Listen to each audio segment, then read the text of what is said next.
Hello viewers, positivity channel पर आपका स्वागत है।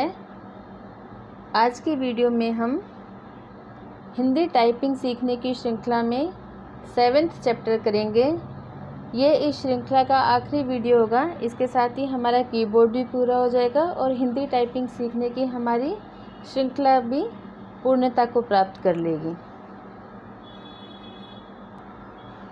तो व्यूअर्स, जैसा कि आप स्क्रीन पर देख रहे हैं, 7th चैप्टर के लिए हम होम कीज़ के ऊपर वाली दूसरी पंक्ति यानी नंबर कीज़ का इस्तेमाल करेंगे। नंबर कीज़ यानी 1 2 3 4 जिस पंक्ति पर होता है उन कीज़ का इस्तेमाल करेंगे।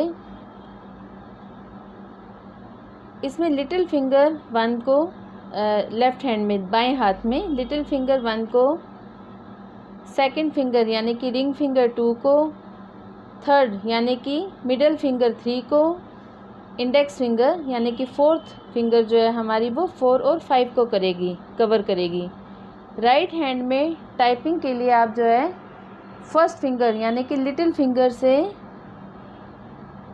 जिस कीज़ पर प्लस का सिंबल होता है उस की को, उसके साथ वाली की, डैश और ज़ीरो, इन 3 कीज़ को कवर करेंगे।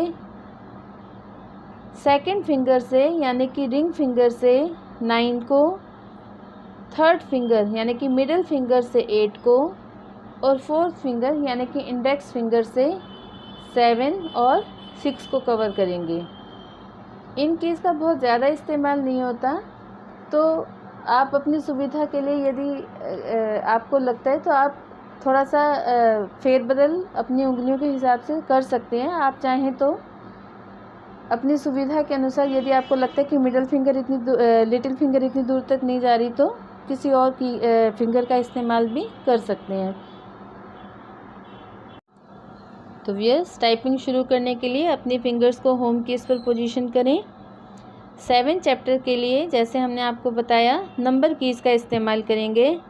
लेफ़्ट हैंड से 1 2 3 4 4 1 1 1 2 3 4 4 यानी कि लेफ़्ट हैंड की लिटिल फिंगर से 1, रिंग फिंगर से 2, मिडिल फिंगर से 3, इंडेक्स फिंगर से 4 और 5 को कवर करना है।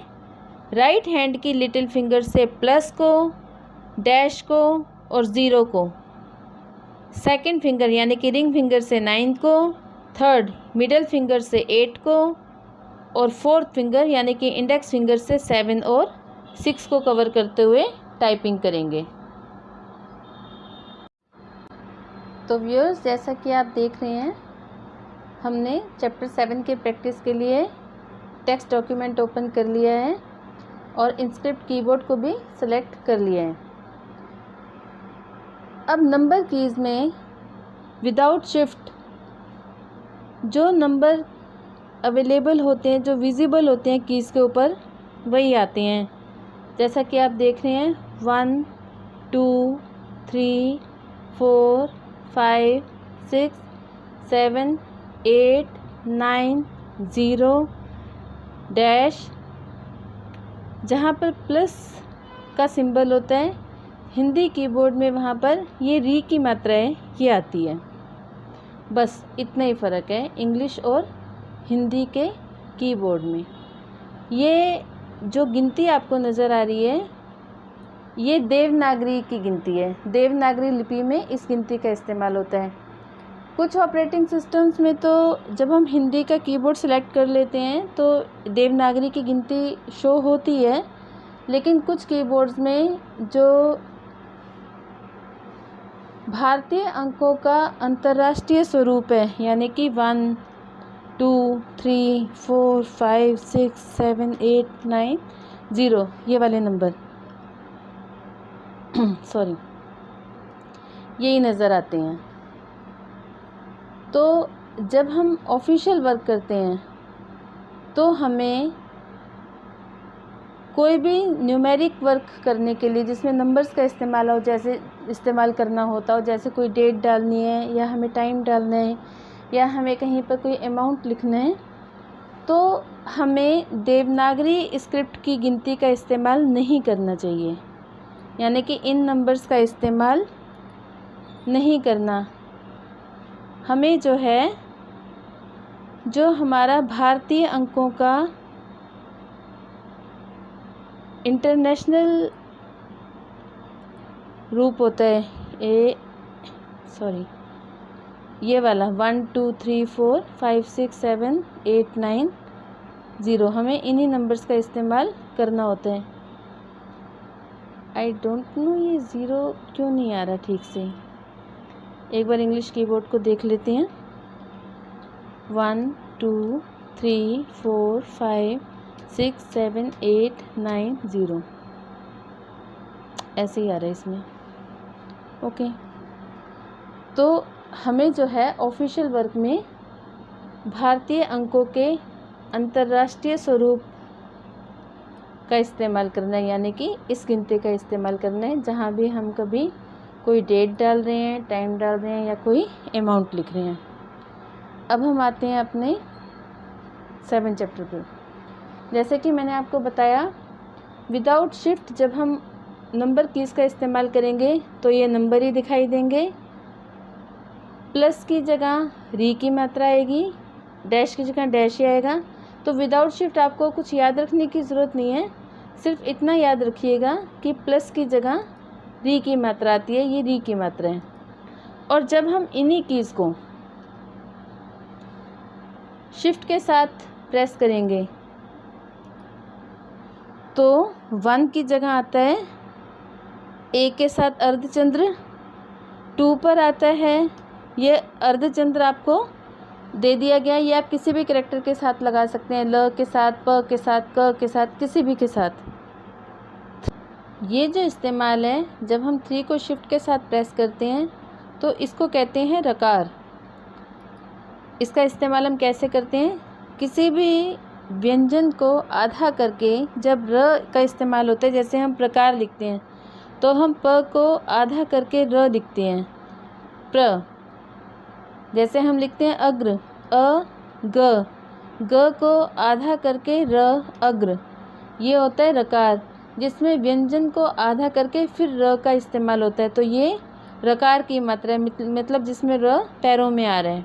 ठीक है, जब हम शिफ्ट के साथ 4 को प्रेस करते हैं तो आता है रैफ, ये रैफ है, इसमें र को आधा किया गया। र को जिसमें आधा किया गया वो शब्द ऐसे बनते हैं, जैसे हमने लिखना है कर्क, हमने लिखा क र, अब इसमें हमने र को आधा करके फिर से लिखा कर्क। हमने लिखा बर्फ, या हमने लिखा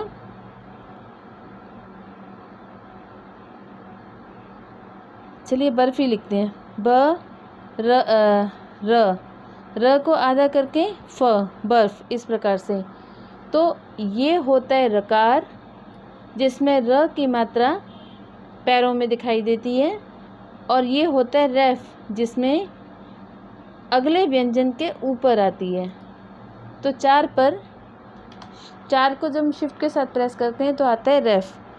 जब हम 5 को शिफ्ट के साथ प्रेस करेंगे तो ये आ गया ज्ञ, 6 पर त्र, 7 पर क्ष, 8 पर श्र।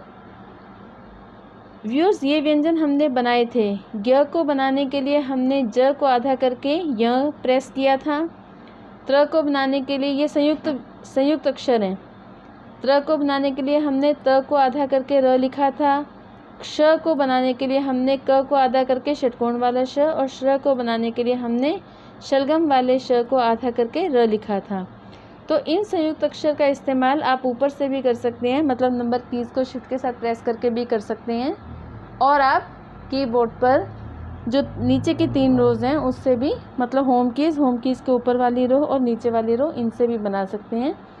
लेकिन नंबर कीज़ का इस्तेमाल ना करते हुए इनको बनाना ज़्यादा बेहतर इसलिए रहता है क्योंकि जब हम स्पीड में टाइपिंग करते हैं तो हमारा हाथ जो होम कीज़ के ऊपर वाली रो और नीचे वाली रो, इन 3 रोज़ पर बहुत सरलता से और तेज़ी से चलता है।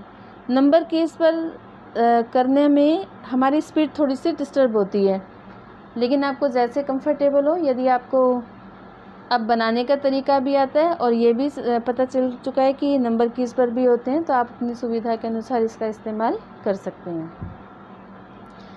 जब हम 9 को शिफ्ट के साथ प्रेस करते हैं तो ये आएगा ब्रैकेट की ओपनिंग और 0 पर आता है ब्रैकेट की क्लोजिंग। इसका इस्तेमाल तो इंग्लिश के कीबोर्ड में भी ऐसे ही होता है और ये हिंदी के कीबोर्ड में भी, मतलब इंस्क्रिप्ट कीबोर्ड में भी इसी प्रकार से है। जब हम शिफ्ट के साथ डैश को प्रेस करते हैं तो ये आता है विसर्ग। विसर्ग का इस्तेमाल जो है,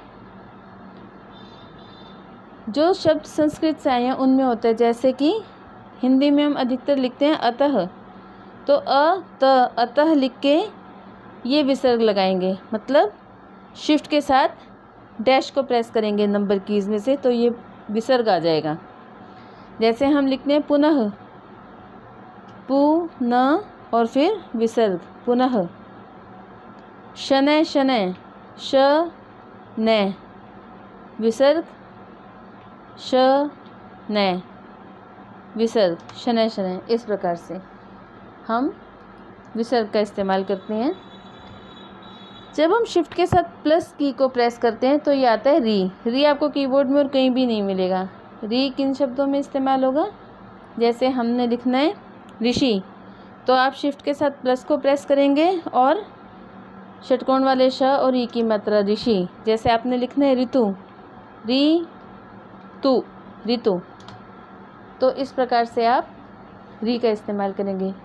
तो नंबर कीज़ में आपको याद रखने के लिए बहुत कम चीज़ें ही हैं, जैसे आपने विसर्ग का ध्यान रखना है, री की मात्रा का ध्यान रखना है, जो कि प्लस सिंबल पर विदाउट शिफ्ट आती है तो मात्रा आ जाती है,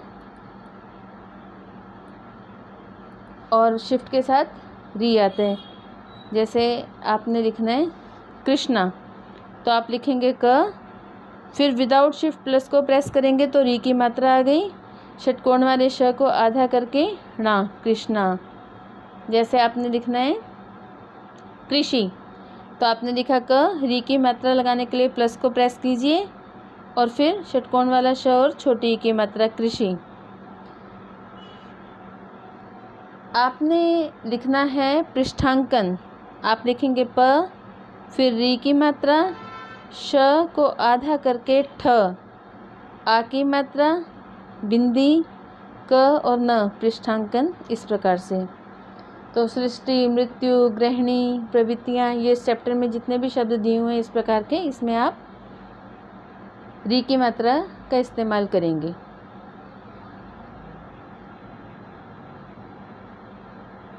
व्यूज़, जैसे हमें लिखना है ऑस्कर। ऑस्कर लिखने के लिए हमने 3rd चैप्टर में किया था बैकस्लैश। बैकस्लैश पे आ की मात्रा के साथ अर्धचंद्र आ रहा था। जब आप इसी की को शिफ्ट के साथ प्रेस करते हैं तो ये पूरा अ आ जाता है, मतलब अ के साथ मात्रा वाला अर्धचंद्र अ। तो आप जब भी आपको ऑस्कर, ऑक्सीजन, इस प्रकार के शब्द लिखने हो तो आप यहीं से अ बनाएंगे, मतलब शिफ्ट के साथ बैक स्लैश को प्रेस करेंगे तो ये आ जाएगा अ कर, ऑक्सीजन। ठीक है। अब जैसे आपकी एक्सरसाइज में एक ये सेंटेंस दिया हुआ है, हमारा देश 15 अगस्त सन 1947 को स्वतंत्र हुआ था, तो आप इसे कैसे लिखेंगे?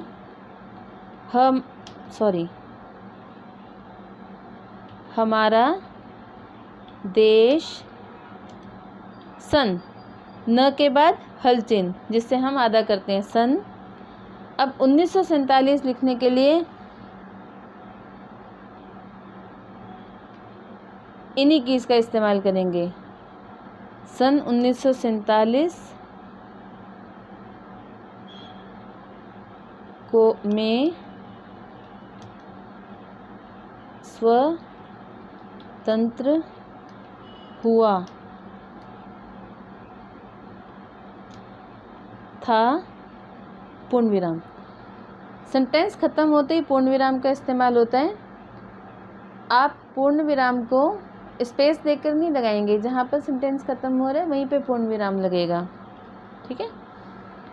तो अगर आपके कीबोर्ड पर देवनागरी की गिनती आती है नंबर कीज़ पर, तो आप कीबोर्ड चेंज करेंगे, मतलब स्क्रिप्ट कीबोर्ड से इंग्लिश के कीबोर्ड में जाएंगे।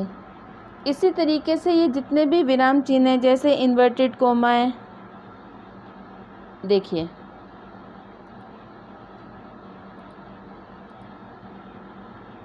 जैसे कि ये इन्वर्टेड डबल कोट्स हैं, या ये है, या आपको कॉलन लगाना है, या आपको सेमी कॉलन लगाना है। तो ये जितने भी विराम चिन्ह हैं, इनके लिए आपको अपना कीबोर्ड चेंज करना पड़ेगा, मतलब इंग्लिश के कीबोर्ड में जाना है। जैसे क्वेश्चन मार्क लगाना है तो भी आपको इंग्लिश के कीबोर्ड से लेना पड़ेगा ये। तो जब इनका इस्तेमाल आएगा, ऐसे इस प्रकार के विराम चिन्हों का पंक्चुएशन मार्क्स का इस्तेमाल करना हो, तो आप अपने कीबोर्ड को इंस्क्रिप्ट कीबोर्ड की बजाय इंग्लिश के कीबोर्ड में ले जाएंगे और इनका इस्तेमाल करके वापस इंस्क्रिप्ट कीबोर्ड सेलेक्ट करें और फिर आप हिंदी में टाइपिंग कर सकते हैं। तो व्यूअर्स, इसके साथ ही हमारा ये 7 चैप्टर कंप्लीट होते हैं और आपका कीबोर्ड पूरा होता है। अब आपको हिंदी की टाइपिंग पूरी तरीके से आ गई है, तो अब आप इसकी प्रैक्टिस करिए। इसकी प्रैक्टिस करने के लिए भी कुछ चैप्टर्स हमने मार्गदर्शिका में दिए हैं। ये जितने भी चैप्टर्स हैं जिनसे आपने ये टाइपिंग सीखी है, जो चैप्टर 1, 2, 3, 4 जितने भी हमने ये अभ्यास बनाए थे, अभ्यास 7 तक, ये सारे अभ्यास भी आपको मार्गदर्शिका में मिल जाएंगे। तो अपनी मार्गदर्शिका से अपनी मार्गदर्शिका को आप डाउनलोड कर लें और फिर इन चैप्टर्स की आप प्रैक्टिस करें। आई होप आपको हिंदी की टाइपिंग ज़्यादा मुश्किल नहीं लगी होगी। प्रैक्टिस करने के लिए अब जब आप ये सारे चैप्टर सीख चुके हों, तो आपको फिर टेक्स्ट डॉक्यूमेंट का इस्तेमाल नहीं करना। आप वर्ड डॉक्यूमेंट ओपन करें और कोई भी रनिंग पैसेज, पैराग्राफ, न्यूज़पेपर से, किसी मैगज़ीन से, कहीं से भी आप प्रैक्टिस कर सकते हैं। Thank you so much. All the best.